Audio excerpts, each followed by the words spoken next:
40 योगफल की सीमा के रूप में समाकलन लिमिट है 0 से 1 तक e की घात 2 ऋण 3x dx का मान ज्ञात कीजिए। तो हम इसमें योगफल की सीमा के रूप में इसका मान ज्ञात करना है। तो हम यहाँ पर लिखेंगे माना i बराबर समाकलन लिमिट है 0 से 1 तक e की घात 2 ऋण 3x dx। तो यहाँ पर यह है फलन, तो हम यहाँ पर लिखेंगे तथा f(x) बराबर e की घात 2 ऋण 3x और यहाँ पर a का मान है 0, b का मान है 1। तो यहाँ से a बराबर 0, b बराबर 1 और h बराबर होता है b ऋण a बटे n। हम n को इस तरफ ले जाएंगे तो यहाँ से NH बराबर यहाँ पर b का मान है 1, a का मान है 0। तो यहाँ पर आ जाएगा 1 ऋण 0।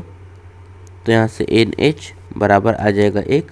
तो यहाँ से i बराबर, जब भी हम इस तरह किसी फलन का योगफल की सीमा के रूप में समाकलन करते हैं तो वो होता है h limit h approaching to 0। यहाँ पर f a धन f a धन h धन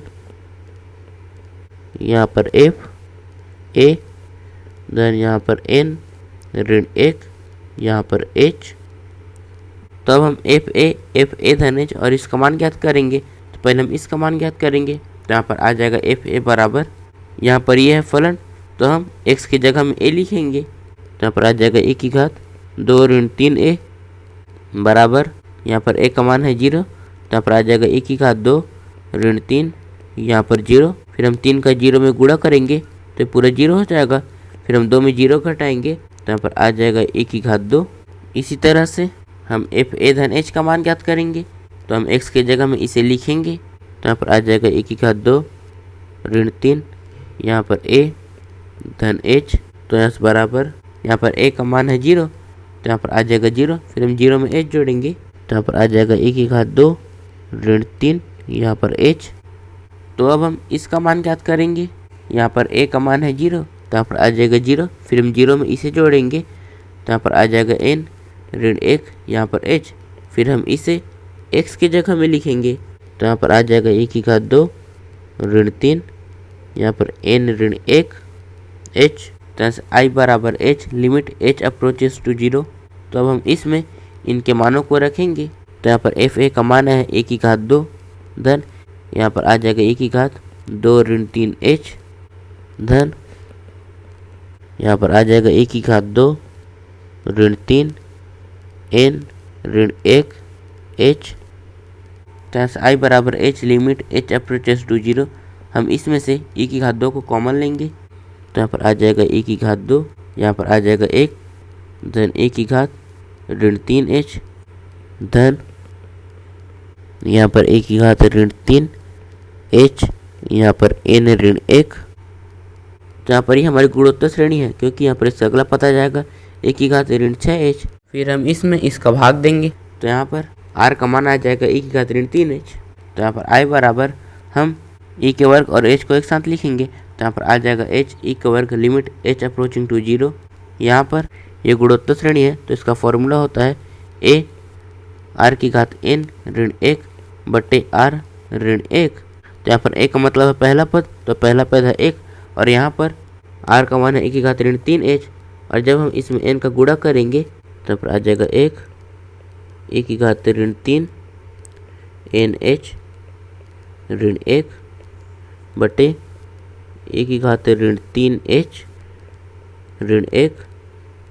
तो हम h को इस तरफ ले जाएंगे तो यहाँ पर h इनके बटे में आ जाएगा। तो यहाँ पर आ जाएगा i बराबर e का वर्ग limit h approaching to 0 e की घात ऋण 3 nh ऋण 1 बटे में e की घात ऋण 3h ऋण 1 और इनके बटे में h। तो यहाँ पर i बराबर e का वर्ग लिमिट h अप्रोचिंग टू 0। यहाँ पर nh का मान है 1 तो हम nh के जगह में 1 लिखेंगे तो ऋण 3 का 1 में गुणा होगा। तो यहाँ पर आ जाएगा e की घात ऋण 3 ऋण 1 बटे यहाँ पर e की घात ऋण 3h ऋण 1 बटे h।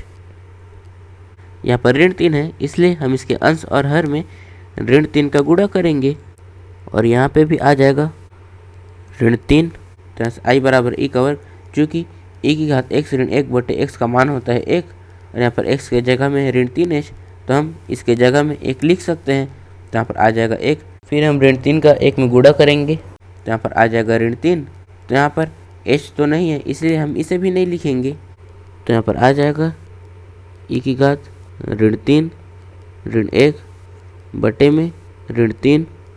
यहाँ पर आई बराबर हम ई के वर्ग का इसमें गुणा करेंगे, तो पहले हम इसका इसमें गुणा करेंगे। तो यहाँ पर आ जाएगा ई की घात ऋण 1 की घात 2 बटे में ऋण 3। तो यहाँ से आई बराबर हम इसे इस तरह लिख सकते हैं 1 बटे 3, यहाँ पर ई का वर्ग ऋण, यहाँ पर ई की घात ऋण 1 है, तो यहाँ पर आ जाएगा 1 बटे ई। तो यहाँ पर हमारा उत्तर है आई बराबर 1 बटे 3 ई का वर्ग ऋण 1 बटे ई। इस प्रश्नावली के नोट्स आप नीचे डिस्क्रिप्शन में दी लिंक से डाउनलोड कर सकते हैं और ऐसी वीडियोस के लिए चैनल को सब्सक्राइब जरूर करें। धन्यवाद।